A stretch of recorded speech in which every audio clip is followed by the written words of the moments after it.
Hello అండి. నమస్తే. మీరా లక్ష్మి గారు రాసిన 'తెల్ల గులాబీ' నవల చివరి భాగం. కాదు గోపి, నువ్వు కరుణని అర్థం చేసుకోలేదు. ఈనాడు ఈ మాత్రం నిలబడటానికి కూడా ఎన్నో ఇబ్బందుల్ని ఎదుర్కొంది. తండ్రి నిర్లక్ష్యం, తల్లి నిస్సహాయత ఒక్కటి కాదు, చాలా రకాలుగా బాధపడింది. అప్పుడు తను పడిన బాధ, ఇబ్బందులు రాము పడకూడదని కరుణ. అక్క ఇన్నాళ్ళు ఒక్కతి అన్నీ చేసింది, ఇప్పుడు అక్కని సుఖపెట్టాలని రాము. ఇద్దరికీ ఒకరి మీద ఒకరికి అపారమైన ప్రేమాభిమానాలు. వాటి మధ్య ఇద్దరికీ యుద్ధం జరుగుతుంది. ఇంతవరకు ఇద్దరూ దురదృష్టవంతులనుకున్నాను. ఇద్దరూ అదృష్టవంతులే అన్నమాట. మగవాడిని లాలించేది ఆడదే, మగవాడిని చిత్రహింస పెట్టి ఏడిపించేది కూడా ఆడదే అన్న సత్యాన్ని ఏ మగవాడు మర్చిపోకూడని పరమ సత్యం. గోపి వేదాంతిలా నవ్వాడు. తన మనసులో ఉండే బాధని ఏదో విధంగా బయటికి కక్కేస్తే కాని గోపి మనసు ఊరట చెందేలా లేదు.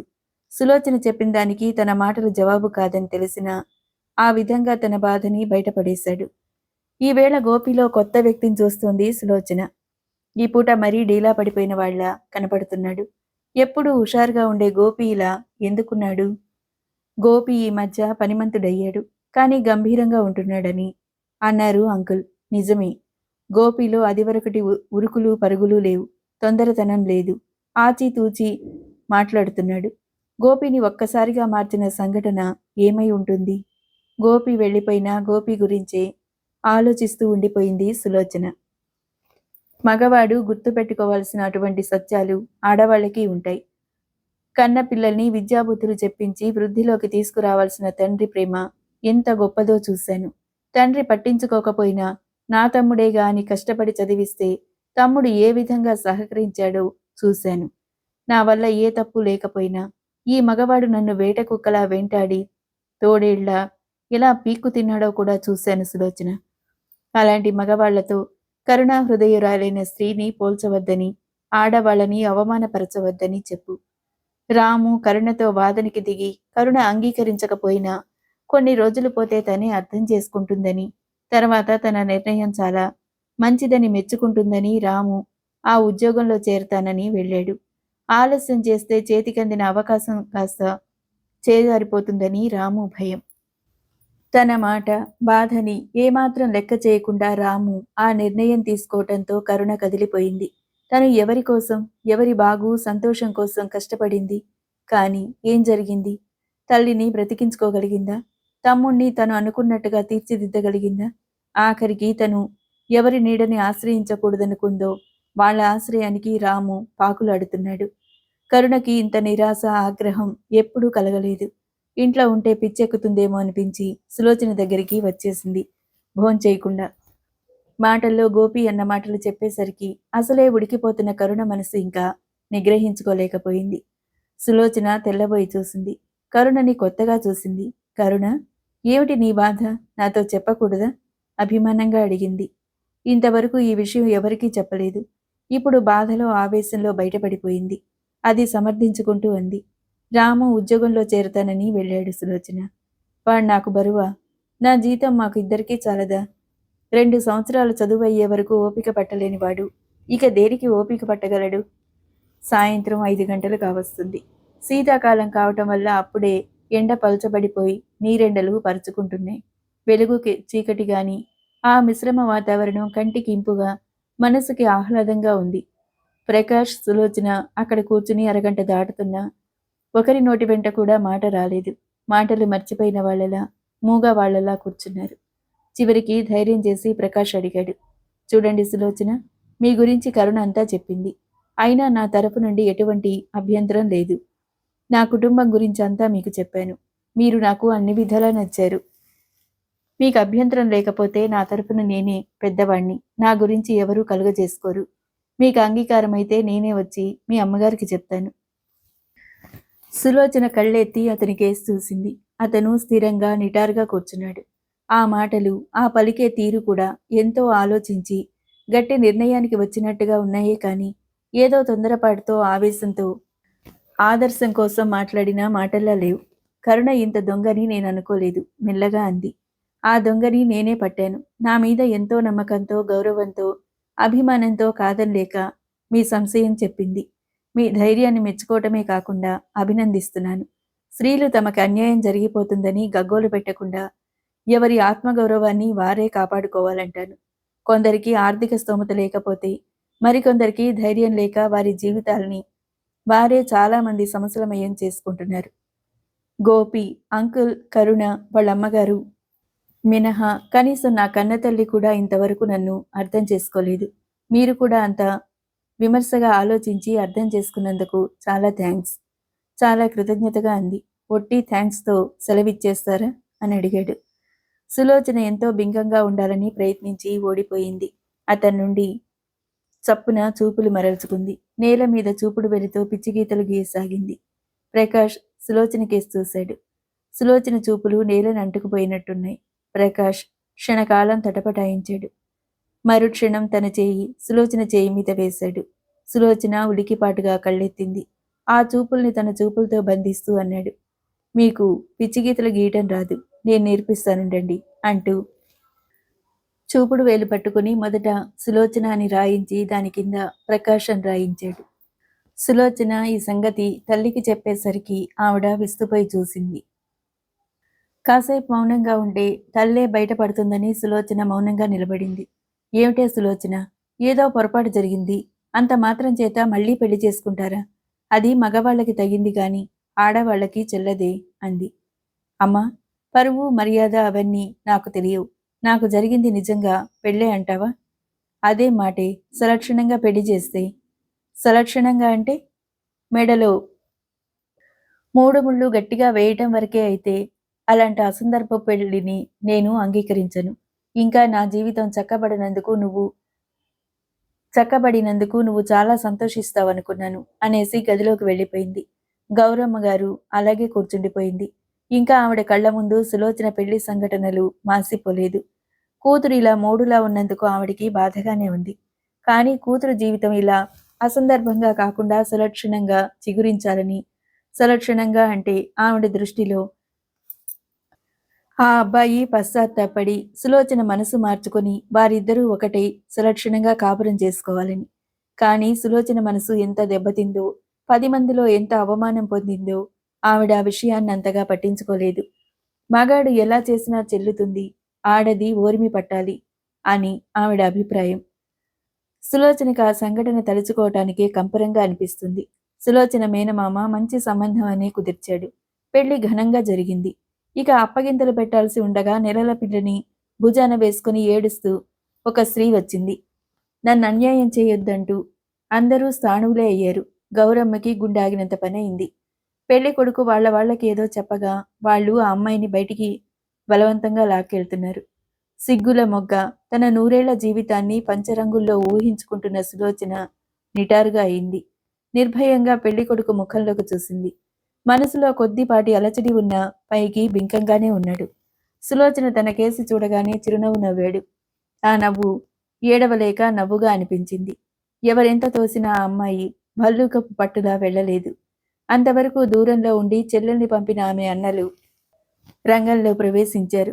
గుడిలో దేవుని సమక్షంలో చేసుకున్న పెళ్లి ఫోటోలు బయట పెట్టారు. పెద్ద గొడవ అయింది.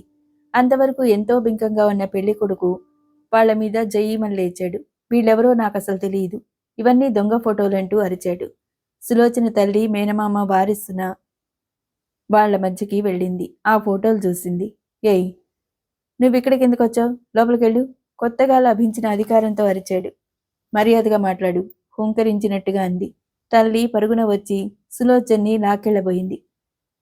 ఆ సంగతి వాళ్ళు చూసుకుంటారు, నీకెందుకు అంటూ సులోచన తల్లి చేయి విదిల్చి కొట్టింది. ఆ అమ్మాయి భుజం మీద చేయి వేస్తూ నెమ్మదిగా అడిగింది, మీ వివాహం అయ్యి ఎన్నాళ్ళయింది? 1 సంవత్సరం మీద 4 నెలలు. పెళ్లి కొడుకు ఆ అమ్మాయి చెంప అదిరిపోయేలా కొట్టి మరో చేత్తో సులోచన్ని యువతలకి విసురుగా లాగాడు. సులోచన తూలి పడబోయి ఎలాగో నిగ్రహించుకుంది. అతని దగ్గరగా వెళ్లి మెడలో ఇంకా పసుపు తడి అయినా సరిగ్గా ఆరని సూత్రాల తాడు పట్టుకుని పైకి తీస్తూ అడిగింది, ఈ సూత్రాల సాక్షిగా వీటిని తాకి చెప్పండి, ఆమెను మీరు గుళ్ళో పెళ్లి చేసుకోలేదా?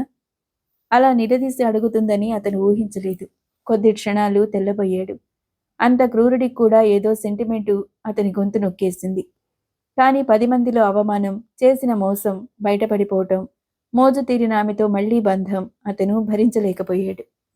లేదు, నత్తి నత్తిగా పలికాడు. ఛీ! చీత్కారంగా చూసింది. అప్పటికప్పుడు మెళ్ళో పూలదండ, కర్పూరపు దండ, సూత్రాలతో సహా తల్లి, అక్కలు, మేనమామ తదితర పెద్దలు వారిస్తున్నా లెక్క చేయకుండా అతని ముఖాన్నేసి కొట్టినట్టు వేసి లోపలికి పారిపోయింది. అంతవరకు కలకల్లాడుతున్న పెళ్లి పందిరి వెలవెలబోయింది. వచ్చిన చుట్టాలు బుగ్గన వేలేసుకొని రకరకాలుగా విమర్శించి వెళ్లిపోయారు. మేనమామ నోటికొచ్చినట్టుల్లా తిట్టి మరీ వెళ్ళాడు. తర్వాత ఆ అమ్మాయి అన్నలకి భయపడి కొన్నాళ్ల అమ్మాయితో కాపురం చేశాడు. అతను పెట్టే బాధలు పడలేక ఆ అమ్మాయి విడాకులు తీసుకుంది. ఆ తర్వాత చనిపోయింది. ఇప్పుడు అతను పశ్చాత్తాపడుతున్నాడని 2 ఏళ్ల క్రితం రాయబారాలు జరిగాయి. సులోచన ఆ మాటే ఎత్తొద్దంది. అది పెళ్లి కాదు. అతని క్రూరత్వం బయటపడటానికి, నా కళ్ళు తెరిపించడానికి జరిగిన ఒక ఘట్టం మాత్రమే అంది. 10 సంవత్సరాల నుండి సులోచన అలాగే ఉంది. అలా జరిగినందుకు సులోచన ఎప్పుడూ బాధపడలేదు. ఒక ప్రమాదం నుండి బయటపడినందుకు చాలా సంతోషించింది. గౌరమ్మకి మాత్రం ఆశ చావలేదు. ఆడదానికి కానీ మగవాడికి కానీ మంచి మనసున్న వ్యక్తి తోడుగా దొరకటం గొప్ప వరం. నేను చాలా ఆనందంగా ఉన్నాను కరుణ. ఈ ఆనందం నువ్వన్నట్టుగా ఆ దేవుడు ప్రసాదించింది కాదు.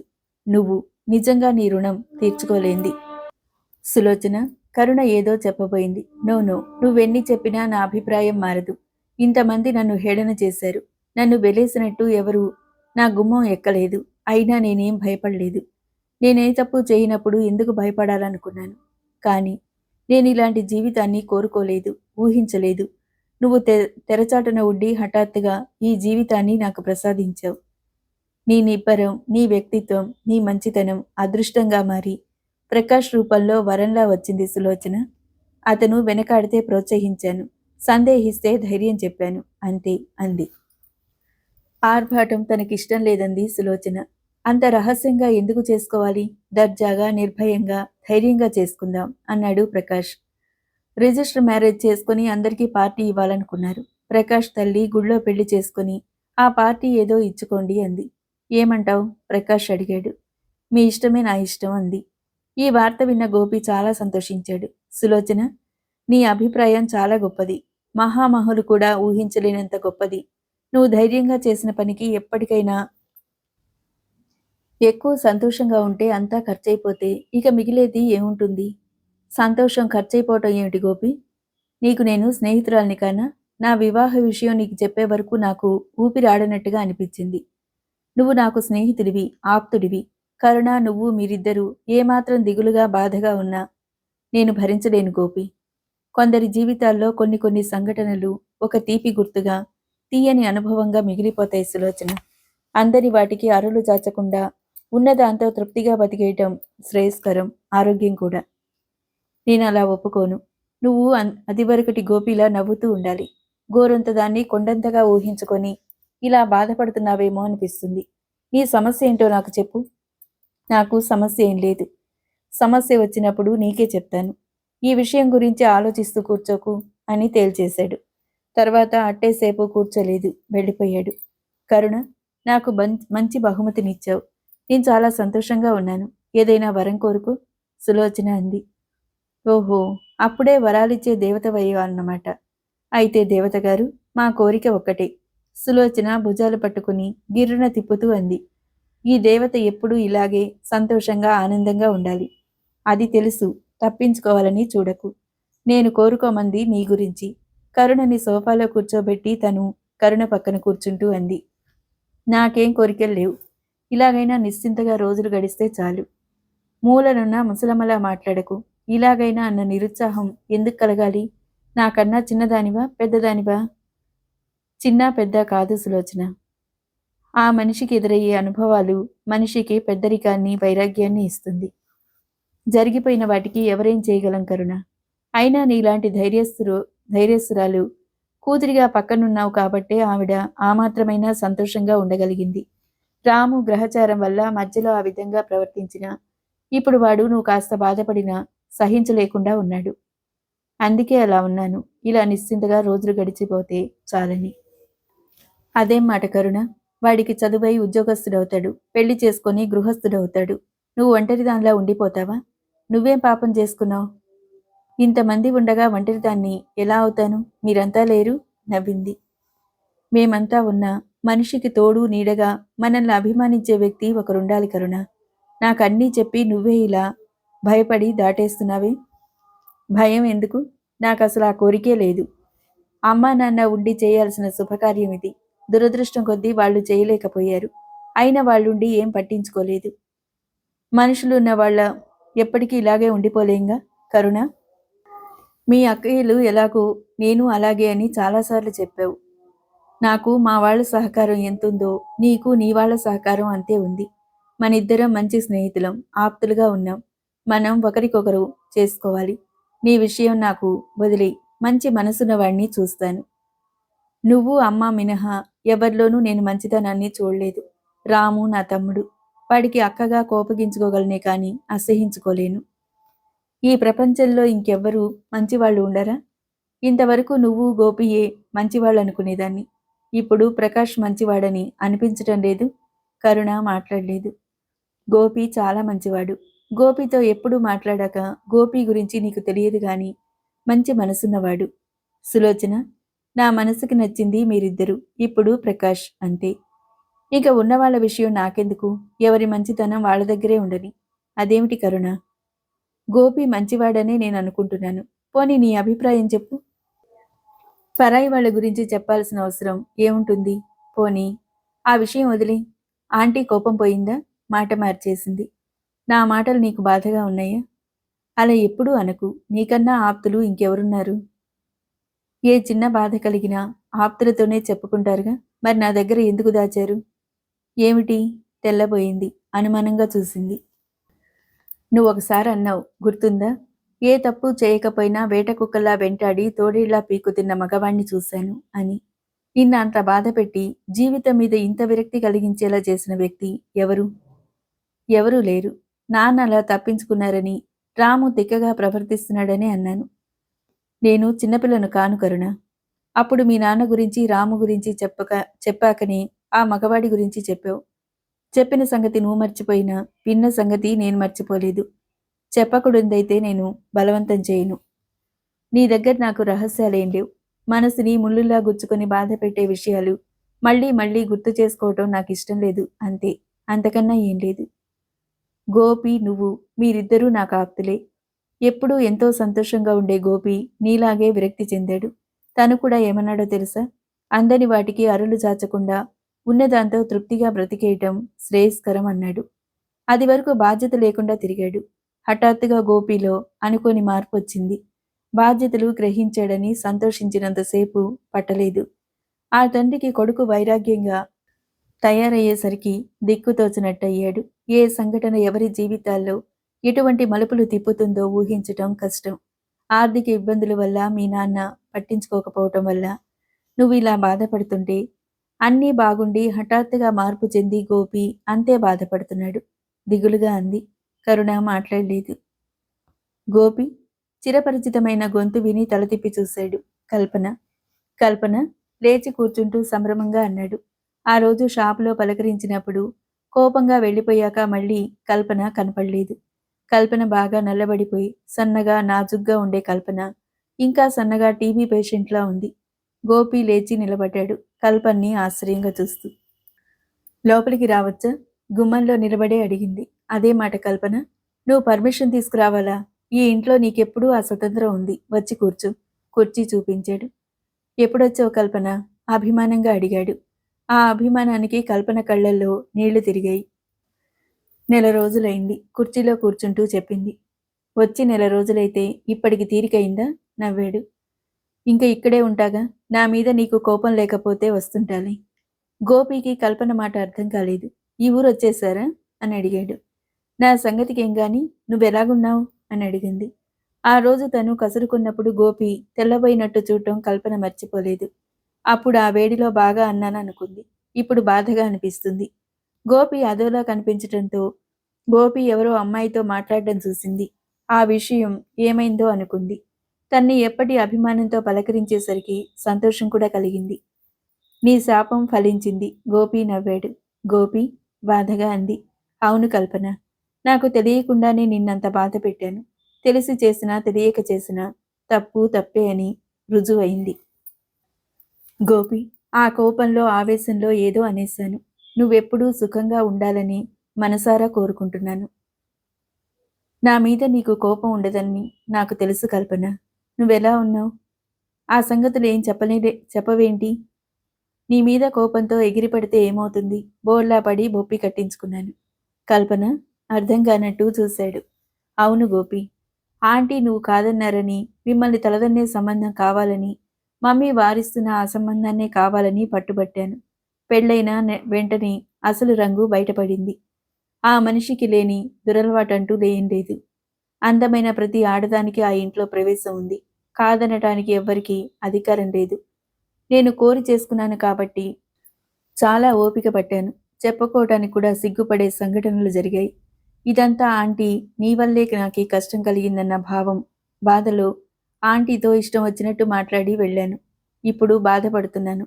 అసలే ఆంటీకి హోదా, డబ్బు ముఖ్యం. ఆ విషయం ఆంటీ ఎంత సీరియస్‌గా తీసుకుందోనని. చెప్పు గోపి. నువ్వు ఎవరినో ప్రేమించావు. నా మాట వల్ల ఆంటీకి తెలిసి మీ ప్రేమ ఫలించకుండా చేసింది. అంతే కదూ? అదేం కాదు కల్పన. మరి ఎందుకలా వైరాగ్యంగా అయ్యావు? నేను చేసిన తప్పు నేనే సరిదిద్దుతాను గోపి. ఇది ఎవరూ సరిదిద్దేది కాదు కల్పన. నువ్వు మమ్మీతో చెప్పినందుకు మమ్మీ నా మీద ఎగిరిన మాట నిజమే. కానీ నేను దానివల్ల ఏం బాధపడటం లేదు. మరి ఆంటీ ఏ సంబంధం తీసుకొచ్చినా ఒప్పుకోవటం లేదటగా? ఇలాగే స్వేచ్ఛగా బ్రతికేయాలని. అదే మాట గోపి. నీకు నచ్చిన పిల్లని చేసుకో. నువ్వు మెచ్చిన పిల్లని ఆంటీ అంగీకరించకపోతే ఆంటీని నేను ఒప్పిస్తాను. ఈ కొద్ది రోజుల్లో చాలా అనుభవం సంపాదించాను. ఎవరా అదృష్టవంతురాలు? ఎవరా దురదృష్టవంతురాలను? నిన్ను చేపట్టిన ఎవరైనా అదృష్టవంతులే. ఈర్ష్యపడతానని భయపడుతున్నావా? కల్పన నవ్వింది. చిన్నప్పటి నుండి నువ్వు తెలుసు. అలా ఎలా అనుకుంటాననుకున్నావు? మనం ఎన్నిసార్లు దెబ్బలాడుకోలేదు. అయినా మనం మాట్లాడుకోవటం మానలేదు. నువ్వైనా అర్థం చేసుకున్నందుకు చాలా సంతోషం గోపి. ఎవరు? నువ్వా? జగదంబ ఆగిపోయింది. ఆంటీ అంటూ లేచి నిలబడింది. ఏం మళ్ళీ ప్రేమ పుట్టుకొచ్చింది? వాడి మనసు మార్చేయాలనా? నా కంఠంలో ప్రాణముండగా జరగనీయను. మమ్మీ గోపి వారింపుగా ముందుకొచ్చాడు. గోపి మాటలు ఆవిడ వినిపించుకోలేదు. ఆవిడ కల్పననుద్దేశించి అంది. మొన్న ఆ మధ్య వచ్చి ఎన్ని నిందలేసి వెళ్ళావు? అప్పుడు అన్ని మాటలు అన్నదానివి. ఇప్పుడు హఠాత్తుగా ప్రేమ పుట్టుకొచ్చిందే? అప్పుడు అలా మాట్లాడడం పొరపాటే అంటీ. అప్పుడు నాకేమీ తెలియదు. ఇప్పుడు మా విలువ ఏంటో తెలిసొచ్చిందా? మమ్మీ అభిమానంగా పలకరించడానికి వస్తే ఏంటిది? సగం కోపంగా సగం మందలింపుగా అన్నాడు. అసలే తన తొందరపాటికి కల్పన బాధపడుతుంది. నీకు మీ డాడీకి నేను తప్ప అందరూ అభిమానులే. అది నిన్నన్న మాటలు అప్పుడే మర్చిపోయావా? కోపంగా అంది. ఇక అప్పుడు ఏం మాట్లాడినా ఆవిడ వినదని కల్పన వస్తానని చెప్పి వెళ్ళిపోయింది. గోపి చెప్పేదేం వినిపించుకోకుండా జగదంబ గోపి మీద, భర్త మీద, కల్పన మీద, అందరి మీద కేకలు వేయటం మొదలుపెట్టింది. గోపి బయటికి వెళ్ళిపోయాడు. సులోచన పెళ్లి వారం రోజుల్లోకి వచ్చింది. సులోచన ఎంత సింపుల్గా జరగాలనుకుందో ప్రకాష్ అంతా హడావుడి చేస్తున్నాడు. అవునే సులోచన, అతని సరదా కాదనకు. తల్లి మందలించింది. ప్రకాష్ వచ్చి నచ్చ చెప్పాక ప్రకాష్ అంత మంచి మనసున్నవాడు సులోచనకి భర్తగా లభించటం సులోచన అదృష్టమని మురిసిపోయింది. అప్పటినుండి ఆవిడ హడావుడి ఎక్కువైంది. బయట పనులన్నీ గోపి చేస్తున్నాడు. ఇంట్లో గౌరమ్మ గారికి సహాయంగా కరుణ చేస్తుంది. గోపి అస్తమానం రావటంతో కరుణకి చాలా ఇబ్బందిగానే ఉంది. తను రావటం మానేయాలని అనుకుంది. ఇక్కడ ఉండటానికి నీకంత మొహమాటం అయితే నీ చేత చేయించుకోవటానికి నాకెంత మొహమాటం ఉండాలి? వీలైతే పెళ్లికిరా. సులోచన కావాలని నిష్ఠూరంగా అంది. కరుణ ఎందుకు ఉండనంటుందో సులోచనకి తెలుసు. అసలు కారణం ఏంటో తెలుసుకొని ఆ ఇద్దరిని కలపాలని తల బద్దలయ్యేలా ఆలోచిస్తుంది. ఇద్దరికిద్దరూ దొరకటం లేదు. నువ్వు రావద్దంటే నాకేం భయం అనుకున్నావా? దర్జాగా మగపెళ్లి వారి తరపున వస్తాను. కరుణ నవ్వింది. నువ్వు దర్జాగా వస్తానంటే నేను సంతోషిస్తాను. ఇక్కడ ఉండటానికి వేరే కారణం ఉంటే చెప్పేయ్. నేనేమి అనుకోను. కొత్తగా మాట్లాడుతున్నావు. వేరే కారణం ఏముంటుంది? తిన్నగా సులోచన కేసు చూడకుండానే అంది. నా కేసు చూసి చెప్పు. కారణం ఏం లేదా? కరుణ ముఖం తన వైపు తిప్పుకుంది. కరుణకి ఏం చెప్పటానికి చప్పున తోచలేదు. అన్నయ్యలకి బావలకి ఈ పెళ్లి జరగటం ఇష్టం లేదు. అందుకని వాళ్ళెవరూ కలగజేసుకోరు. అమ్మ కంగారు పడిపోతుంది. అందుకే గోపి సహాయం తీసుకోక తప్పలేదు. ఏం గోపి ప్రవర్తన అసందర్భంగా ఉందా అని అడిగింది. అబ్బే అందుకు కాదు. ఇప్పటి నుండి ఏం పనుంటుంది? ఇల్లు దగ్గరే కదా అని అన్నాను. ఎలాగైనా కట్టిపడేస్తావు. నేనంటే సరే. ఎలాగో వేగుతున్నాను. ప్రకాష్ బాబు ఎలా వేగుతాడా అని భయంగా ఉంది. కళ్ళు మూసుకుని కనిపించని దేవుడికి దండం పెట్టింది. చూస్తావుగా, కంగారెందుకు? కరుణ నెత్తిమీద ఒక్కటేసింది. గోపి వస్తూ పోతూ ఉండటంతో కరుణకి అతని ఎదురుగా తిరక్క తప్పటం లేదు. సాధారణంగా గోపి ఉన్నంతసేపు లోపల పని చూసుకుంటూనే ఉండిపోతుంది. ఏదైనా పని మీద గౌరమ్మ గారు పిలిస్తే వెళ్ళక తప్పదు. సులోచనైతే గోపితో తీసుకురావాల్సిన జాబితా చెప్తూ కరుణని ఎందుకో అందుకు పిలుస్తుంది. గోపి ఉండగా వెళ్లటం ఇష్టం లేకపోయినా ఎంతో సంతోషంగా ఉన్న సులోచన్ని చిరాకు పెట్టడం ఇష్టం లేక తప్పనిసరిగా వెళుతుంది. అయిష్టంగా వచ్చిన కరుణని కళ్ళెత్తి చూడాలని బలంగా అనిపించిన మనసంతా గట్టిపరుచుకొని నిగ్రహించుకుంటాడు గోపి. అప్పుడు చిన్నగా అతనిలో కదలిక ఏర్పడుతుంది. గోపిని కరుణని పరీక్షించాలని సులోచన కరుణని పిలిచింది కాబట్టి ఆ ఇద్దరినీ చాలా సునిశితంగా గమనిస్తుంది. బాగా పరీక్షించిన సులోచనకి ఇప్పుడు కరుణ్ అంటే గోపికి చాలా ఇష్టమని, గోపి ఉనికిని కరుణే భరించలేకపోతుందని గ్రహించింది. ఇద్దరి మధ్య ఏదో జరిగిందని కూడా అనుకుంది. నేను చాలా శ్రమ పెడుతున్నాను అంది సులోచన. శ్రమేమీ లేదు, నేను చాలా సంతోషంగా చేస్తున్నాను అన్నాడు గోపి. నువ్వు శ్రమ లేదంటే నేను నమ్మద్దు. అవతల నీ పనులతోనే కాకుండా ఇది అదనపు శ్రమ. నాకు చేతి నిండా పని ఉంటేనే హాయిగా ఉంటుంది సులోచన, లేకపోతే పిచ్చెత్తినట్టుగా ఉంటుంది. నీ మాటలు నాకు కొత్తగా అనిపిస్తున్నాయి. నువ్వు దేనికో బాధపడుతున్నావు. నాతో చెప్పకూడదా? సమస్య ఏంటో చెప్తే పరిష్కార మార్గం ఆలోచించవచ్చుగా. గోపి మాట్లాడలేదు. నిన్నెవరైనా అవమానించారా? గోపిని పరీక్షగా చూస్తూ అడిగింది. నేనే ఒకరిని అపార్థం చేసుకున్నాను. అది సరిదిద్దుకోలేనంత అగాధమైంది. అదేమిటి గోపి? పొరపాటు అనేది ఎవరికైనా వస్తుంది. ఆ పొరపాటు జీవితాంతం వెంటాడితే ఇక మంచితనం అనే దానికి అర్థం ఏముంటుంది? మంచితనానికి విలువున్న పవర్ తక్కువ ఉంటుంది. ఏమో గోపి, నువ్వు వెనకటి గోపిలా ఉంటేనే సంతోషంగా ఉంటుంది. వాళ్ల సంతోషంతోనే మనిషి తృప్తితో చెందడు. తన ఆప్తులు కూడా సుఖ సంతోషాలతో ఉంటేనే సంతృప్తి చెందగలడు. నువ్వు అపార్థం చేసుకుంది ఎవరినో చెప్పు. ఈ సమస్య నేను తీరుస్తాను. ఏమీ తెలియనట్టే అంది. ఇది ఒకరు తీర్చే సమస్య కాదు గాని, ఇక తీసుకురావాల్సిన ఏమున్నాయో లిస్టు రాస్తే రేపు తీసుకొస్తాను. 2 రోజులు నేను కాస్త హడావిడిగా ఉంటాను అన్నాడు. నా మీద నీకు నమ్మకం లేనప్పుడు ఏం చేస్తాను అని లేచింది. ఇక భోజనాలు చేద్దాం అనుకుంటూ, అమ్మ, కరుణ ఇంకా రాలేదేంటి? ఏమైనా చెప్పిందా అని అడిగింది. వచ్చిందిగా, కాళ్ళు కడుక్కుంటుంది అంది గౌరమ్మ. కరుణ వచ్చిందా? ఎప్పుడు? నేను చూడలేదు. ఆశ్చర్యంగా అంది. ఇప్పుడే వచ్చింది అందావిడ. బాత్రూంలోంచి వచ్చిన కరుణని అడిగింది. ఇంత ఆలస్యం అయిందేం కరుణ? పక్క వాళ్ళ అమ్మాయి బర్త్డే పార్టీ అయ్యేసరికి ఆలస్యమైంది అని అన్నాలు పెట్టే ప్రయత్నం చేయసాగింది. గోపి పగలు సులోచన బలవంతం మీద ఇక్కడ భోజనం చేసిన రాత్రి ఇంటికి వెళ్ళిపోతాడు. సులోచన ఈ పూట భోజనం చేసి వెళ్లాల్సిందే అంటూ పట్టుపట్టింది. గోపి ఎంత చెప్పినా వినలేదు. పగలైతే కరుణ త్వరగా భోంచేసి ఆఫీస్కి వెళ్ళిపోతుంది. రాత్రి ఏకబంతిని కూర్చోవాల్సి వస్తుంది. అది కరుణకి ఇష్టం ఉండదని గోపి రాత్రసలు భోజనానికి ఉండడు. కరుణ కంచాలు పెడుతుంటే సులోచన వచ్చి, కరుణ, గోపి ఇక్కడే భోంచేస్తాడు, తనకు కూడా పెట్టు అంది. అక్కడ పార్టీ అయిందిగా, నాకు ఆకలి లేదు. కరుణకి చెప్పి వెళ్లబోతున్న సులోచన కరుణ మాటలతో వెనక్కి తిరిగింది. తల వంచుకొని గ్లాసులో నీళ్లు పోస్తుంది కరుణ. కొద్దిగానే తిను అంది. ఆకలి లేదు సులోచన. కరుణ తలెత్తకుండానే అంది. సులోచన కరుణ దగ్గరగా వచ్చి మెల్లగా అంది. కరుణ, గోపిని సరదాగా నేనే ఆపేశాను. ఇప్పుడు నువ్వు మానేస్తే తన గురించే అనుకుంటాడు. అదేమిటి? తలెత్తి అంది. తను వస్తేనే నువ్వు పారిపోతావు. ఇంతవరకు నీకోసమే కూర్చున్నావు. మజ్జిగ పోసుకొని కొంచెమే తిను, కంపెనీ కోసం. అలా అంటూ నలుగురికి తనే కంచాలు పెట్టేసింది. కరుణ తప్పనిసరిగా కూర్చుంది. ఈ చివర గోపి కూర్చుంటే ఆ చివర కరుణ కూర్చుంది. ఇద్దరూ మోగవాళ్లలా భోంచేస్తుంటే సులోచన తనే హుషారుగా కబుర్లు చెప్పసాగింది. భోంచేసిన వెంటనే గోపి వెళ్ళిపోయాడు. సులోచన కబుర్లు చెప్తుంటే కరుణ మౌనంగా వింటుంది. ఏమిటి, నువ్వేం మాట్లాడావు? సులోచన అడిగింది. నిద్ర వస్తుంది అంటూ వెనక్కి వాలి కళ్ళు మూసుకుంది కరుణ. అప్పుడేనా అని. నీ మనసు ఇక్కడ లేదు అంది. కరుణ మాట్లాడలేదు. ఇద్దరూ దొరికిపోయారు అనుకుంది సులోచన. వారిద్దరూ ఒకరినొకరు ఎదురుపడితే అపరిచిత వ్యక్తుల్లా ఉండరు.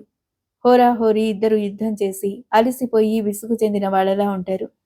ఈ ఇద్దరిని ఎలాగైనా కలపాలి. ఎలాగో మాత్రం అర్థం కావటం లేదు సులోచనకి. గోపి పేరు చెప్తేనే కరుణ ఆ చుట్టుపక్కల ఉండదు. గోపి పొరపాటు పడ్డానన్నాడు కాబట్టి గోపి అలసిపోయాడు. కరుణ విసిగిపోయింది.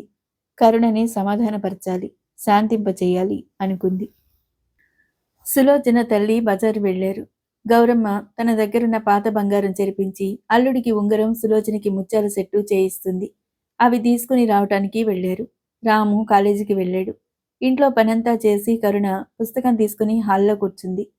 కరుణలా కూర్చున్న 10 నిమిషాలకే కాలింగ్ బెల్ మోగింది. అప్పుడే వచ్చేశారా అనుకుంటూ వెళ్లి తలుపు తీసిన కరుణ వెనక్కి తగ్గింది. వచ్చింది గోపి. గోపి ఈరోజు రేపు రాడని సులోచన చెప్పగా వింది. క్షణం ఆగిన కరుణ లోపలికి వెళ్ళిపోయింది. గోపి లోపలికొచ్చాడు. 5-10 నిమిషాలు గడుస్తున్నా సులోచన గాని గౌరమ్మ గాని రాకపోవటంతో గోపి వరండాలోకెళ్ళి నిలబడ్డాడు. తన్ని చూస్తూనే కరుణ వెనక్కి తగ్గి వెంటనే లోపలికి వెళ్ళిపోవటం అతనికి బాధ అనిపించినా సర్దుకున్నాడు. లోపల చేయటానికి ఏ పని లేకపోవటంతో కరుణ దొడ్లోకెళ్ళి శ్రద్ధగా పూల మొక్కలు చూడసాగింది. ఇంకో 10 నిమిషాలు గడిచినా ఎవరి జాడ లేకపోవటంతో గోపి 2 అడుగులు వేసి వెనక్కి తల తిప్పి చూశాడు. వెనకాల కరుణ కనపడింది. సన్నగా ఉండే కరుణ ఇంకా సన్నబడింది. ముభావంగా ఉండే కరుణ గంభీరంగా ఉంది. సాదా వాయిల్ చీర అలంకరించుకోవటంలో గాని జడ అల్లుకోవటంలో కానీ ఏమాత్రం శ్రద్ధ లేకపోయినా కరుణ గాంభీర్యం హుందాతనాన్ని ఇస్తుంది. గోపి తరచి ఆలోచించిన కరుణ తనకై తాను తనతో ఎప్పుడూ గొడవ పెట్టుకోలేదని గుర్తించాడు. గోపి వరండా దిగి మొక్కల మధ్య కాసేపు తిరిగాడు. కరుణ ఒంటరిగా ఉంది. ఒక్కసారి పలకరించి చూడు, మనసు తొందర చేస్తుంది. నీ తొందరపాటుతో ఇంతవరకు తెచ్చుకున్నావు. కరుణకి శాంతి లేకుండా చేసి నువ్వు అదే స్థితికి వచ్చావు. జాగ్రత్త, వివేకం హెచ్చరించింది. గోపి చాలాసేపు అలాగే నిలబడ్డాడు. తర్వాత మెల్లగా లోపలికొచ్చాడు. కరుణను చూశాడు. అలాగే బొమ్మలా నిలబడింది. తను పొరపాటు పడ్డాడు. అది ఒప్పేసుకోవటం తొందరపాటు ఎలా అవుతుంది? కరుణ నెమ్మదిగా మృదువుగా పిలిచాడు. ఇంతవరకు అంత మృదువుగా ఎవ్వరినీ పిలవలేదు. కరుణ నిటారుగా అయింది. నీకు కొన్ని విషయాలు చెప్పాలి. కరుణ మాట్లాడలేదు. కోపంగా వెంటనే ఇటు తిరగలేదు. అలాగే నిలబడింది. జగన్నాథం విషయంలో నీ గురించి పొరపాటుగా అర్థం చేసుకున్నాను. నేను పొరపాటు పడినట్లు జగన్నాథం చెల్లెలు రూప చెప్పే వరకు కాలేజీ ఫ్రెండ్స్ చెప్పిందే నిజమనుకున్నాను. అయినా కరుణలో కదలిక లేకపోయేసరికి మళ్ళీ తనే అన్నాడు. ఒకళ్ళు పొరపాటు చేస్తే ఎలా సహించను, నా వల్ల పొరపాటు జరిగినా భరించలేను. నువ్వు వింటున్నా వినకపోయినా నేను చెప్పేది చెప్పాను. నీ పట్ల పడిన పొరపాటు తెలుసుకుని అది ఒప్పుకోవటం ధర్మంగా అనిపించింది అనేసి బయటికి వెళ్ళిపోయాడు. సులోచన పెళ్లి జరిగిపోయింది. సులోచన అన్నగారులు ఇద్దరూ వచ్చారు. వదన్లు రాలేదు. వాళ్ళకి సులోచన పెళ్లి చేసుకోవటం ఇష్టం లేదు. వాళ్ళ పిల్లల్లో ఎవరినైనా దగ్గరుంచుకోమని 2 సంవత్సరాలుగా సులోచన్ని పోరుతున్నారు. ఇప్పుడు ఇంకా ఆశే లేకుండా పోయిందన్న బాధతో వాళ్ళు రాలేదు. సులోచన ఇద్దరు అక్కయ్యలు వచ్చారు. పెద్ద బావగారు వచ్చి ముహూర్తం అవగానే వెళ్ళిపోయారు. తల్లి తర్వాత అక్కలిద్దరూ చాలా సంతోషించారు. ఈ బాధ్యతంతా గోపి కరుణ వహించారు. అలాంటి పెళ్లిళ్ళకి రానని జగదాంబ రాలేదు. రావుగారు సంతోషంగా వచ్చారు. ఆయన వస్తారని కరుణకు తెలుసు. కానీ కరుణ ఇక్కడుంటుందని ఆయనకి తెలియదు. కరుణని ఇక్కడ చూసి ఆయన తెల్లబోయారు. ఇక ఆయన నుండి తప్పించుకోలేక నమస్కారం సార్ అంటూ పలకరించింది. బావున్నావా కరుణ? నువ్వు ఆడపెళ్లివారా మగపెళ్లివారా అని అడిగారు నవ్వుతూ. ఇద్దరి తరపున అంది మెల్లగా. ఆయన కరుణ గురించి అన్నీ అడిగి తెలుసుకున్నారు. ఇద్దరి తరపున కరుణ బాధ్యతగా శ్రమ అనేది లేకుండా చకచకా తిరగటం చూసి రావుగారు ఎంత సహనం, ఎంత చురుకు అనుకున్నారు. ఈ సందట్లో గోపి ఉన్న చోటికి కరుణకి రాక తప్పటం లేదు.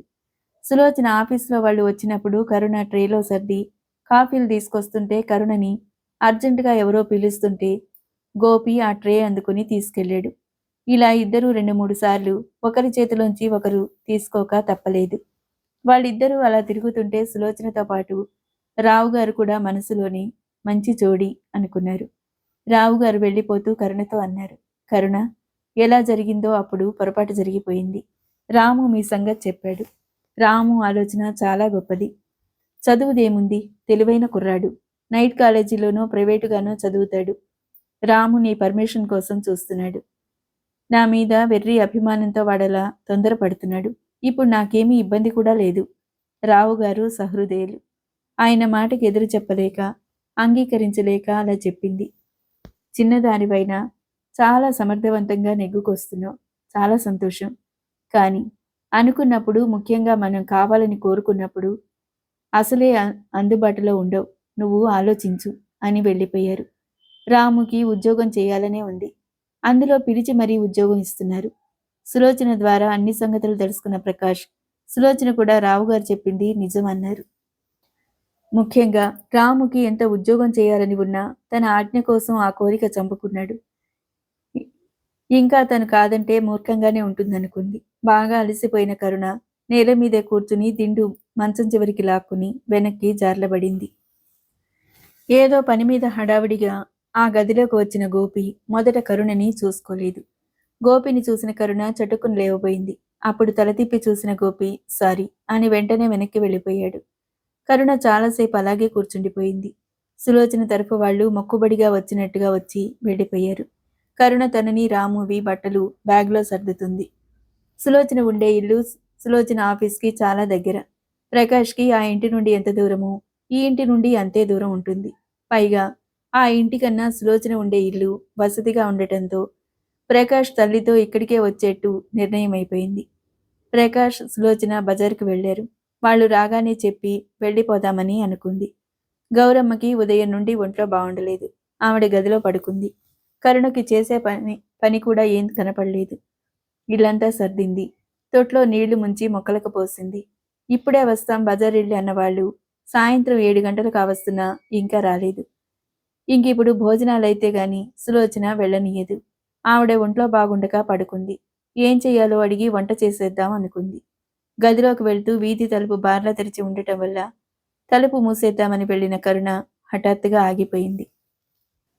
2 చేతులు కట్టుకుని పిల్లర్ నానుకొని ఈ లోకంతో పనిలేనట్టుగా ఎటో చూస్తూ గోపి నిలబడున్నాడు. కళ్లల్లో కాంతి తగ్గిపోయి మనిషి బాగా అలసిపోయినట్టుగా ఉన్నాడు. కరుణ రాకని అతను గ్రహించాడో లేదో ఇటు జరగలేదు. బార్లా తెరిచి ఉన్న తలుపులు వేసేద్దామని వెళ్ళిన కరుణ ఆ పని విరమించుకుని వెనక్కొచ్చేసి వంట పని ప్రారంభించింది. ఇంటికి వచ్చిన కరుణ ఆ వేళ ఆఫీస్కెళ్ళలేదు. ఇల్లంతా సర్దుకుని శుభ్రం చేసుకోసాగింది. అంత పని అయ్యేసరికి 12 గంటలు దాటింది. కరుణ ముఖం కడుక్కుని చీర మార్చుకుని వచ్చేసరికి రాము అక్క అంటూ వచ్చాడు. ఏమిటి రాము అంది. ఎంతో సంతోషంగా వచ్చిన రాము తటపటాయింపుగా ఆగిపోయాడు. ఏమిటి రాము, కాలేజీ లేదా? నువ్వు కోపగించుకోనంటే ఓ మాట చెప్తానక్క మెల్లగా అన్నాడు. కరుణ ప్రశ్నార్థకంగా చూసింది. రాము చప్పున జేబులోంచి ఓ కవర్ తీసి కరుణ చేతిలో పెట్టాడు. ఆ కవరు కేసి రాము కేసి మార్చి మార్చి చూసింది. చూడు అన్నట్టు చూశాడు. కవర్లోంచి కాగితం చూసిన కరుణ తెల్లబోయింది. నీతో చెప్పకుండా అలా చేయటం తప్పైతే క్షమించక్క. నా ఫ్రెండ్స్ రాస్తుంటే నేను రాశాను. అనుభవం కోసం రాశాను. ఇంటర్వ్యూకి కాల్ వస్తుందని నేను కల్లో కూడా అనుకోలేదు. రాము కరుణ వెనగ్గా వెళ్ళి అన్నాడు. అక్క, నే ఉద్యోగం చేయటమే నీకిష్టం లేదు. సీను వాళ్ళు మేము బ్యాంక్ పరీక్ష రాస్తున్నాం, నువ్వు రాయి అన్నారు. అంకుల్ కూడా ప్రోత్సహించారు. అసలు నేను చదివింది కూడా లేదు. ఇందులో నిన్ను అవమానపరచాలని అసలే కాదు. నువ్వన్నట్టుగా రికమెండేషన్తో కాకుండా కష్టపడి చదివి పరీక్ష రాశాను. నువ్వు సంతోషంగా అంగీకరిస్తేనే ఇంటర్వ్యూకి వెళతాను, లేదంటే మానేస్తాను. రాము కరుణ వెనక్కి తిరిగి రాము చేయి పట్టుకుని దగ్గరికి తీసుకుంది. ఇంత మంచి అవకాశం వస్తే నేను మాత్రం వద్దంటానా? నేనంత మూర్ఖురాలినా? నేను కష్టపడిపోతున్నానని నువ్వు చదువు మానేసి ఉద్యోగం చేస్తానంటే వద్దన్నా కానీ పోనీలే. నీకై నువ్వే కృషి చేసి పరీక్ష పాస్ అయ్యావు. ఇలాగే పట్టుదలగా దీక్షగా చేసి వృద్ధిలోకి రావాలని కోరుకుంటున్నాను. రాము తల నిమురుతూ ప్రేమ నిండిన స్వరంతో అంది. రాముకి చాలా సంతోషం వేసింది. ఆ సంతోషంలో కరుణని గిరగిరా తిప్పేశాడు. చాలా రోజుల తర్వాత కరుణ హాయిగా నవ్వింది. కరుణ నవ్వు రాముకి 1000 ఏనుగుల బలం వచ్చినట్టయింది. రాము ఇంటర్వ్యూలో సెలెక్ట్ అయ్యాడు. వైజాగ్లో ఉద్యోగం. ఫలానా తేదీలోపు చేరవలసిందని లెటర్ వచ్చింది. రాము ఆనందానికి అవధులు లేకుండా పోయింది. రాము కష్టం ఫలించినందుకు కరుణ కూడా చాలా సంతోషించింది. రాము కరుణని ఉద్యోగం మానేయమన్నాడు. ఎందుకు? కరుణ తెల్లబోయింది. నేను ఊరికే కూర్చోలేను అంది. నువ్వు రాకుండా నేను ఒక్కడనే వెళ్తానని అనుకున్నావా అక్క? నువ్వు రానంటే నాకు ఈ ఉద్యోగం అక్కర్లేదు. నే వెళ్ళను. బాధగా ఖచ్చితంగా చెప్పేశాడు. అదేం మాటరా? పరీక్ష రాసిందే మొదటిసారి. మొదటిసారే ఉద్యోగం రావటం ఎంత అదృష్టం. నేను ఖాళీగా కూర్చోటం ఎప్పుడైనా చూసావా? మరిప్పుడు ఎలా ఉండగలననుకున్నావు? నచ్చచెప్తున్నట్టుగా అంది. అయితే నన్ను వదిలి ఉండగలవన్నమాట. కావాలని నిష్ఠూరంగా అన్నాడు. రాము బాధగా అంది. ఎవరిని వదిలి ఉండక అలా అంటున్నావు? కొన్నాళ్లు పోతే నెమ్మది మీద ఈ ఊరు ట్రాన్స్ఫర్ చేయించుకోవచ్చు. అయినా రాము వినలేదు. ఆ రోజంతా వాదించి అన్నం మాని కరుణ చేత ఊ అనిపించాడు. కరుణకు ఏం చేయాలో తోచకుండా అయింది. అంతగా ఖాళీగా ఉండలేకపోతే అక్కడే ఏదైనా ఉద్యోగం చూస్తాలి దర్పంగా అన్నాడు. రాము ఒక్కసారిగా ఎదిగిపోయినట్టు అనిపించింది కరుణకి. అమ్మ ఉంటే సంతోషించేది కదూ అంది. రాము బాధగా తలదించుకున్నాడు. చివరికి నా మీద కోపంతోనే కళ్ళు మూసింది అన్నాడు. అదేం కాదురా. అందరూ గట్టెక్కారు. మనం ఇద్దరం ఏమైపోతామనేది దిగులు పడేది. ఎక్కడున్నా ఆవిడ సంతోషిస్తుంది. నిన్ను మనస్ఫూర్తిగా దీవిస్తుంది. రాము తల నిమురుతూ అంది. రాము వెళ్ళి సులోచనకి గోపికి చెప్పాడు. రాముకి ఉద్యోగం వచ్చిందన్న వార్త గోపికి సంతోషం కలగజేసిన కరుణ ఇక్కడ ఉద్యోగం మానేసి రాముతో వెళ్ళిపోతుందన్న వార్త అతను తట్టుకోలేకపోయాడు. మనసు మరీ పిచ్చిగా ఉన్నప్పుడు కరుణని దూరం నుండైనా చూస్తున్నాడు. ఇంకది ఉండదనుకుంటే గుండె బరువెక్కింది. ఎన్నో కష్టాలను అనుభవించిన కరుణ గట్టెక్కింది. అందులో ఉన్న దాంట్లో సంతోషంగా గడపగలదు. కరుణ తను చిన్నప్పటి నుంచి కష్టం అంటే ఏమిటో, బాధ అంటే ఏంటో తెలియకుండా పెరిగాడు. ఇప్పుడు తను బాధపడటమే కాకుండా తల్లిదండ్రులని కూడా బాధ పెడుతున్నాడు. ఈ జీవితం ఇంకా ఎన్నాళ్ళు? జీవితం ఇంత సుదీర్ఘమైందా అని ఆశ్చర్యపోతున్నాడు. సులోచన, ప్రకాష్ హనీమూన్ ప్రోగ్రాం వేసుకున్నారు. రిజర్వేషన్ కూడా అయిపోయింది. సులోచన తల్లి, ప్రకాష్ తల్లి ఇద్దరినీ వారం రోజుల క్రితమే యాత్రా స్పెషల్లో వారిద్దరినీ పంపారు. సులోచన వాళ్ళది, కరుణ వాళ్ళ ప్రయాణం ఒకే రోజు. రాముకి ఇంత త్వరగా ఉద్యోగం రావటం ఎంత సంతోషంగా ఉందో. నువ్వు దూరం అవుతావంటే అంత బాధగా ఉంది కరుణ. ఇద్దరం ఒకరికొకరు ప్రాణంగా ఉన్నాం. నిన్ను ఆపేయాలంటే రాము చిన్నవాడు. వాడిని బాధ పెట్టినట్టు అవుతుంది. కరుణ వెళ్ళిపోతుందంటే సులోచనకి చాలా బెంగగా అనిపిస్తుంది. నిన్ను వదిలి వెళ్ళాలంటే నాకు అలాగే ఉంది సులోచన. నేను రాకపోతే ఉద్యోగమే అక్కర్లేదంటున్నాడు. ఖాళీగా కూర్చోవాలన్నా నాకన్నా చిన్నవాడు. నా బరువు వాడి మీద పెట్టాలన్నా నాకు చాలా బాధగా ఉంది. ఏం చెప్పినా వాడు వినిపించుకునేలా లేడు. అక్కడే దేనికైనా ప్రయత్నం చేయాలి. కరుణ, నేను ఊరు నుండి వచ్చాక ఒక పని చేయాలనుకున్నాను. ఇప్పటికే చాలా ఆలస్యం చేశాను. ఇక ఆలస్యం చేయదలుచుకోలేదు. తీరా ఢిల్లీ, బొంబాయిలో వాళ్ళ ఫ్రెండ్స్కి ఉత్తరాలు కూడా రాసేశారు. లేకపోతే ఈ ప్రయాణం ఇప్పుడు క్యాన్సిల్ చేసుకునేవాళ్ళం. అదేమిటి సులోచన? అందరూ పెళ్ళైన మూడో రోజునే హనీమూన్కి వెళ్తారు. మీరు 3 నెలలకు వెళ్తూ మళ్ళీ ప్రయాణం ఆపు చేసుకోవటమా? అయినా మేము వెళ్లే రోజు వరకు మీరు ఉంటున్నారుగా. అది కాదు కరుణ. నీకు మా చేతుల మీదుగా వివాహం చేయాలనుకున్నాం. ప్రకాష్ ఏమన్నారో తెలుసా? మా చెల్లెలు ఎంతో, కరుణ అంతే అన్నారు. నీ మనసులో ఎవరైనా ఉంటే చెప్పు. పెళ్లి పెద్దగా ప్రకాష్ వెళ్తారు. నాకు ఆ కోరిక లేదు సులోచన. నేను ఇలాగే జీవితం గడిపేయాలనుకుంటున్నాను. పెళ్లి కాకముందు చాలామంది ఇలాగే అంటారేమో అనిపిస్తుంది. కానీ ఇలాగే ఉంటాను అని నీలాంటి వాళ్ళంటే మాలాంటి వాళ్ళు విని ఊరుకోవటమేనా? నీ మనసులో ఎవరూ లేరంటున్నావు కాబట్టి నీకు తగిన వరుణ్ణి మేం తీసుకొస్తాం. నువ్వు ఎదురు చెప్పొద్దు. కరుణ తల అడ్డంగా తిప్పింది. మా మీద నమ్మకం లేదా కరుణ? మేం తీసుకొచ్చే సంబంధం నువ్వు నూరేళ్లు సుఖపడేలా, సంతోషంగా జీవితం గడిపేలా ఉండే సంబంధమే తీసుకొస్తాం. మీరిద్దరూ అంతటి సమర్థులని తెలుసులే అంటూ నవ్వింది. నాకు ఆ బంధాలన్నీ ఏర్పరచుకోవాలని లేదు. అవి ఊహల్లో ఉన్నంత మధురంగా వాస్తవంలో ఉండవు. అమ్మనే తీసుకో. నాన్నగారు ఎంతో హుందాగా, అందరిలోకి దర్జాగా ఉండేవారట. అమ్మ పుట్టింటికెళ్తే అందరి నోట వెంట మా సావిత్రి గొప్ప అదృష్టవంతురాలనేవారట. ఏమైంది? ఏం సుఖపడింది? అందరూ అలా ఎందుకుంటారు? స్వయంగా మీ అమ్మగారి బాధలు చూశావు కాబట్టి నీ మనసు విరక్తి చెందిందే కాని మీ అమ్మగారి బెంగ నీ గురించేగా. రాముని నువ్వు పైకి తీసుకొస్తావని తెలుసు. నీ సంగతి ఎవరు పట్టించుకుంటారని ఆవిడ బాధపడేవారు. నువ్వొక ఇంటిదానివైతే ఆవిడ ఆత్మ సంతోషిస్తుంది. హనీమూన్ వెళ్తున్న వాళ్ళు ఎలా ఎంజాయ్ చేయాలని ఆలోచిస్తారా? ఇలాంటివి ఆలోచిస్తారా? హనీమూన్కి ఇద్దరం చిన్నవాళ్ళం కాము. ఇద్దరం జీవితంలో ఢక్కా ముక్కీలు తిన్నవాళ్ళమి. వాళ్ళ ఫ్రెండ్స్ ఒకటే ఉత్తరాలు రాస్తున్నారని ప్రోగ్రాం పెట్టుకున్నాం. నీ విషయం నాకు వదిలేశానని చెప్పు. వెళ్ళిపోతే ఇక ఈ ఊరు రావద్దంటావా? మీరు హాయిగా ఊళ్ళు తిరిగి రండి. అప్పుడు తీరిగ్గా నా గురించి ఆలోచిద్దువు గాని. నేనొకటి అడుగుతాను, చెప్పు. ఎవరో కాలింగ్ బెల్ కొట్టడంతో సులోచన లేచి వెళ్ళింది. వచ్చిన వాళ్ళని చూసి రండి రండి అంటూ ఆహ్వానించింది. వచ్చిన వాళ్ళు ప్రకాష్ అక్క, బావ, పిల్లలు.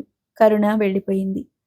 రిక్షా దిగి రిక్షావాడికి డబ్బులిద్దామని హ్యాండ్ బ్యాగ్లో చేయి పెట్టిన కరుణకి 5 రూపాయల నోటుతో పాటు ఓ గులాబీ రంగు కాగితం కూడా చేతికి వచ్చింది. కరుణ ఆ కాగితం ఏంటోనని తెల్లబోయింది. రిక్షా అతనికి డబ్బులిచ్చి లోపలికొచ్చింది. రాము ఫ్రెండ్స్తో హడావిడిగా ఉండటంతో కరుణకి పనులతో ఊపిరాటం లేదు. ఆ కాగితం మడత విప్పి అందులోకి చూసిన కరుణ వెనక్కి తగ్గింది. దయచేసి చదవకుండా చింపకు. ఆ అర్థింపు కరుణని కట్టేసింది. కరుణ, ఇంకా 2 రోజుల్లో ఈ ఊరు వదిలి వెళ్ళిపోతున్నాం. నువ్వు వెళ్లే ముందు నీతో 2 మాటలు చెప్పాలని ఎంతో ప్రయత్నం చేశాను. సాధ్యం కాలేదు. ఇది రాస్తున్నాను. నీకెలా అందజేయాలో అన్నదే ప్రశ్నగా మిగిలిపోయింది. కరుణ, నీకు నా మీద చాలా కోపం వచ్చింది. దానికి నేను బాధపడను. కారణం, నీ పట్ల చాలా అన్యాయంగా ప్రవర్తించాను కనుక బాధపడే అర్హత లేదు. తప్పు చేసినందుకు శిక్ష అనుభవించి తీరాలి అన్నాను ఒకసారి నిన్ను. అప్పుడు నువ్వు అన్నమాట నా పట్ల నిజమైంది. పొరపాటు పడి నిన్ను బాధ పెట్టినందుకు శిక్ష అనుభవిస్తున్నాను. జగన్నాథం గురించి నీకు తెలుసో తెలియదో చాలా అమాయకుడు, మంచివాడు, పిరికివాడు కూడా. వాడి అమాయకత్వం చూస్తే జాలేసేది. పిరికితనం చూస్తే కోపం వచ్చేది. నేను అస్తమానం తిట్టేవాణ్ణి. ఇలా అయితే ఎలా బ్రతుకుతావని. నేను చాలా మంచివాణ్ణి కాకపోయినా ఎటువంటి అన్యాయాన్ని సహించలేను. అందులో మంచివాళ్లకి నోరు లేనట్టుగా ఉండే అమాయకులకి అన్యాయం జరిగితే వాళ్లకన్నా ఎక్కువగా నాకు కోపం వస్తుంది, బాధ కలుగుతుంది. నాకు సుస్థి చేసి కొన్నాళ్ల తర్వాత కాలేజీలో అడుగుపెట్టేసరికి జగన్నాథం కరుణని ప్రేమించాడనే వార్త చెవిలో పడింది. నిజంగా నాకు ఆశ్చర్యం వేసింది. వీడికింత ధైర్యం ఎలా కలిగిందా అని. ఆ ఆశ్చర్యంలోంచి తేరుకోకముందే ఆ రోజు నేను కాలేజీలో అప్పుడే అడుగు పెడుతున్నాను. నువ్వు జగన్నాథం చెంప అదిరేలా కొట్టావు. వాడు ఎదురు తిరగకుండా ఏడుపు ముఖంతో వెళ్ళిపోయాడు. కరుణని జగన్నాథం ప్రేమించాడు. నువ్వు తిరస్కరించావు. 10 మందిలో అవమానపరిచావు. వాడు ఆత్మహత్య చేసుకున్నాడు అన్నారు. కళ్యాణ్ నిజానిజాలు తెలుసుకోకుండా తొందరపడవద్దని వారించిన నా బుర్రకి ఎక్కలేదు. కరుణ, ఆ తిక్క మొన్న రూప వదిలించింది. నువ్వు జగన్నాథం ప్రేమించుకోనే లేదని ఆనాడు ఫ్రెండ్స్ నీ నోట్బుక్ నీ దగ్గర నుండి నీకు తెలియకుండా తీసుకురమ్మంటే ఒప్పుకోకపోతే వాళ్లే వాణ్ణి నీ మీద పడేలా తోశారట. అది తెలుసుకోకుండా తొందరపడ్డావు. వాడు నీకు సారీ చెప్పాలనుకుని కూడా భయపడ్డాట. రూప ధైర్యం చెప్పిందట. వాడు ప్రమాదవశాత్తు చనిపోయాడని, బ్రతికుంటే నీకు సారీ చెప్పేవాడని చెప్పింది. కరుణ, ఎక్కువ రాసి నిన్ను విసిగించను. నీ విషయంలో పొరపాటు పడ్డాను. ఆ తప్పు ఒప్పుకోవడం ధర్మంగా అనిపించింది. నా మీద కోపం ఇక్కడే వదిలేసి కొత్త వాతావరణంలో హాయిగా ఏ చీకు చింత లేకుండా నువ్వు సుఖంగా, సంతోషంగా, ఆనందంగా ఉండాలని మనస్ఫూర్తిగా కోరుకుంటున్నాను. ఈ 4 రోజులు ఇక్కడికే వచ్చేయండి కరుణ అని సులోచన చెప్పినా కరుణ ఒప్పుకోలేదు. ఇంకా ప్రయాణం రోజున వచ్చింది. గోపిని ఈ 2 వారాలు ఇంట్లో ఉండమంది సులోచన. గోపి సరే అన్నాడు. ఈ పూట గోపిని కూడా భోజనానికి వచ్చేయమంది. మధ్యాహ్నం 12 గంటలైనా గోపి రాలేదు. మళ్లీ ప్రయాణానికి హడావుడైపోతుందేమో. గోపి ఇంకా రాలేదు. ఏం చెయ్యాలా అని కాసేపు ఆలోచించి ఇక వడ్డించేసాగింది. గోపి వెళ్లాలా వద్దని రాత్రి నుండి ఆలోచిస్తున్నాడు. వెళదామని మనసు తొందర చేస్తుంది. మధ్యాహ్నం 12 అయ్యాక హఠాత్తుగా బయలుదేరొచ్చాడు. గోపి ఎప్పుడూ వచ్చినట్టుగా రాలేదు. ఆ ఇంటికి అపరిచిత వ్యక్తిలా ఇటు అటు చూసుకుంటూ నెమ్మదిగా అడుగులో అడుగు వేసుకుంటూ వచ్చాడు. అడుగు, గోపి వచ్చాడు. సులోచన అనగానే కొబ్బరి చట్నీ కప్పుల్లో వేస్తున్న కరుణ నిటారుగా అయింది. రారా, ఇంత ఆలస్యం చేశావేం? సులోచన అడిగింది. లేట్ అయింది. సులోచనతో పాటు అంటూ కళ్ళు తిప్పి చూశాడు. కరుణ చకచకా వడ్డిస్తుంది. అందరూ భోజనం చేశారు. కరుణ, సులోచన గిన్నెలు సర్దుకుంటున్నారు. ప్రకాష్, గోపి, రాము కబుర్లు చెప్పుకుంటూ కూర్చున్నారు. మాటల్లో రాము గోపితో అన్నాడు, సులోచనక్క బావగారు వైజాగ్ వచ్చినప్పుడు మీరు కూడా తప్పకుండా రావాలి. గోపి నవ్వి ఊరుకున్నాడు. అబ్బో, రాము చాలా ఆరిందా అయిపోయాడే. సులోచన నవ్వింది. ఇప్పుడే ఏంటి, ఇంటర్వ్యూ కాల్ వచ్చినప్పటి నుండే పెద్దవాడైపోయాడు కరుణ అంది. రాము, గోపి రాకపోయినా నేను చెవి పట్టుకుని తీసుకొస్తాలే హాల్లోకొస్తూ సులోచన అంది.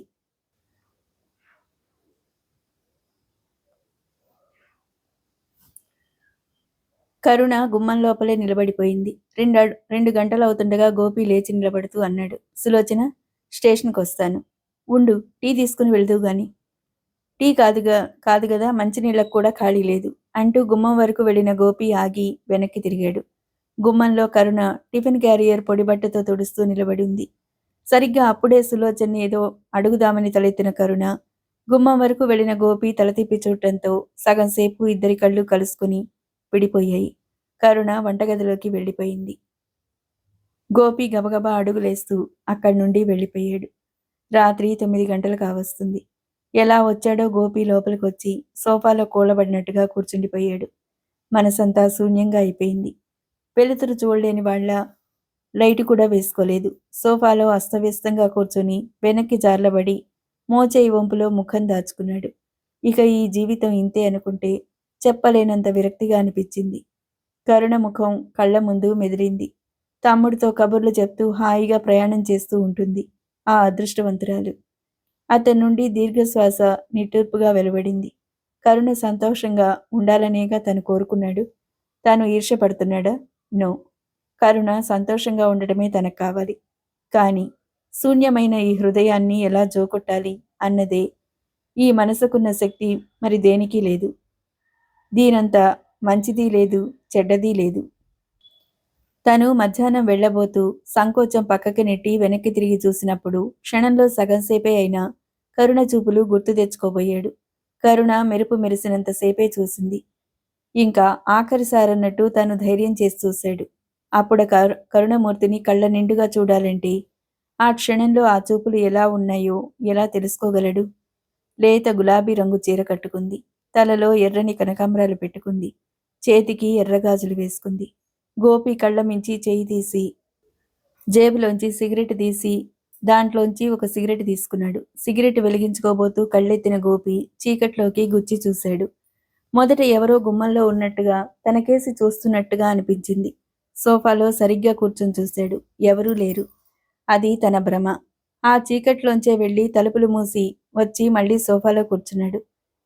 ఎవరి ఆలోచనలతో తలమునకలవుతామో వాళ్ళు కళ్ళకు కట్టినట్టు కనిపిస్తారు. ఇంకా ఈ భ్రమలే తన్ను ఓదార్చాలి. తను ఓదార్పు పొందాలి. కరుణ రూపం తన గుండెల్లోనే ఉంటుంది. కరుణకి తను కలలో కూడా రాడు. లైటు వేసిన స్విచ్ చప్పుడు మరుక్షణం గదంతా తెల్లని కాంతితో నిండిపోవటంతో అదురుపాటుగా లేచి కూర్చున్నాడు. తల తిప్పి చూసిన గోపి నమ్మలేనట్టు తెల్లబోయి చూశాడు. యాంత్రికంగా లేచి నిలబడ్డాడు. చేతిలోని సిగరెట్ జారి నేలమీద పడింది. స్విచ్ బోర్డు మీద చేయి ఇంకా అలాగే ఉంచి నిలబడిన కరుణను చూసి, కరుణ, నువ్వా అన్నాడు. ఆ మాట నోతిలోంచి వచ్చినట్టుగా ఉంది. ఇంకా ఇదంతా తన భ్రమ, కరుణ గురించి ఆలోచిస్తున్న తనకి మతి భ్రమించింది అనుకుంటున్నాడు. అతని ఊహలు తలకిందులు చేస్తూ కరుణ మెల్లగా కదిలి వస్తుంది. అతను గబగబా 4 అడుగులు ముందుకు వేస్తూ, కరుణ, ఇది నిజమేనా? సంభ్రమంతో ఆశ్చర్యంతో తల మునకలవుతూ అడిగాడు. అతని పెదాలు అదిరాయి. కంఠం వణికింది. అడుగులు తడబడాయి. కరుణ పరిస్థితి అలాగే ఉంది. చిరునవ్వుతో నీళ్లు నిండిన కళ్లతో జరగబోయేది మహాద్భుతం అన్నట్టు ఒక్క అడుగు ముందుకు వేసి ఆగిపోయింది. ఇది భ్రమ కాదు, నిజంగా నిజం. స్నేహపూరితమైన ఆ నవ్వే చెప్తుంది. అనురాగాన్ని కురిపించే ఆ కళ్ళే చెప్పకనే చెప్తున్నాయి. ఇంతవరకు భారంగా మోయలేనంత బరువుగా అయిన మనసు ఇప్పుడు తేలిగ్గా దూది పింజలా అయింది. 2 చేతులు చాచి ముందుకి కదులుతున్న గోపి చేతుల్లో గువ్వలా ఒదిగిపోయింది కరుణ. ఇద్దరి హృదయాలు అలసి అలసి సొమ్మసిల్లే తరుణంలో ఏదో అదృశ్య శక్తి ఆ అలసిన హృదయాల మీద అమృత వర్షం కురిపించింది. కొద్ది క్షణాలు ఇద్దరూ మాటలు రాని వారిలా అలాగే ఉండిపోయారు. ముందు తేరుకున్న గోపి గొంతు పెగుల్చుకుని అన్నాడు. కరుణ, నువ్వు వెళ్ళిపోయావనే అనుకున్నాను. స్టేషన్కి వచ్చాను. ప్లాట్ఫామ్ మీదకి వచ్చే ధైర్యం లేకపోయింది. నువ్వు వెళ్ళిపోతుంటే చూసి భరించే శక్తి నాకు లేదు. అందుకే వెనక్కి తిరిగి వచ్చేశాను. కరుణ, నువ్వెందుకు వెళ్ళలేదు? ఎలా వెళ్తాననుకున్నారు? మీరు ఊహించినంత కఠినాతురాల్ని కాను. మంచి మనసుని అర్థం చేసుకునే మంచి మనసు ఆ భగవంతుడిచ్చాడు. నిజమే. నీకీ మంచి మనసే ఇవ్వకపోతే నా జీవితానికి అర్థం లేకుండా పోయేది. కరుణ, మనస్ఫూర్తిగా అడుగుతున్నాను. నువ్వు నన్ను ప్లీజ్. ఆ విషయాలు నేను మర్చిపోయాను. మీరు మర్చిపోండి. స్వచ్ఛమైన మనసుతో అంది. కరుణ ఆర్తిగా పిలిచాడు. అతని గొంతులో అభిమానం, ఆప్యాయత, అనురాగం, ఆదరణ, తనంటే వెర్రి ప్రేమ, మమకారం ఇవన్నీ పట్టుదారాల్లా అయి కరుణ చుట్టూ అల్లుకొని అతనికి మరింత చేరువయ్యేలా చేశాయి. ఆ ఇద్దరిలో ఇప్పుడు ఉరకలేసే ఆనందం లేదు. చిన్న వయసులోనే ఎన్నో అనుభవాలతో ఉక్కిరిబిక్కిరయి ఇక ఆ ప్రవాహంలో కొట్టుకుపోతామనే తరుణంలో ఓ అమృతహస్తం చేయి అందించి ఒడ్డుకు చేరిస్తే సేద తీరిన తర్వాత కలిగే ప్రశాంతత ఆ ఇద్దరి హృదయాల్లో చోటు చేసుకుంది. ఇంక ఏమైనా నేను చేయగలను అనుకున్నాడు గోపి. ఇంతకన్నా నాకు ఇంకేమీ అక్కర్లేదు. భగవంతుడు దయామయుడు అనుకుంది కరుణ. కదిలితే ఇది కలలా ఎక్కడ కరిగిపోతుందో అన్నంత తపనగా కరుణని పొదివి పట్టుకుని పొడిపొడిగా ఉన్న కరుణ జుట్టును నిమురుతూ తన్మయంగా కళ్ళు మూసుకొని అలాగే ఉండిపోయాడు గోపి. ఆ స్పర్శలో తన బాధంతా ఆవిరిలా అంతమైపోగా నిశ్చింతగా గాలి పీల్చుకుంది కరుణ. ఆ ఇద్దరికీ అది ఒక అపురూపమైన వరం. భాషకందని భావం, మధురమైన క్షణం. ఈ నవల ఇంతటితో అయిపోయింది. Thank you.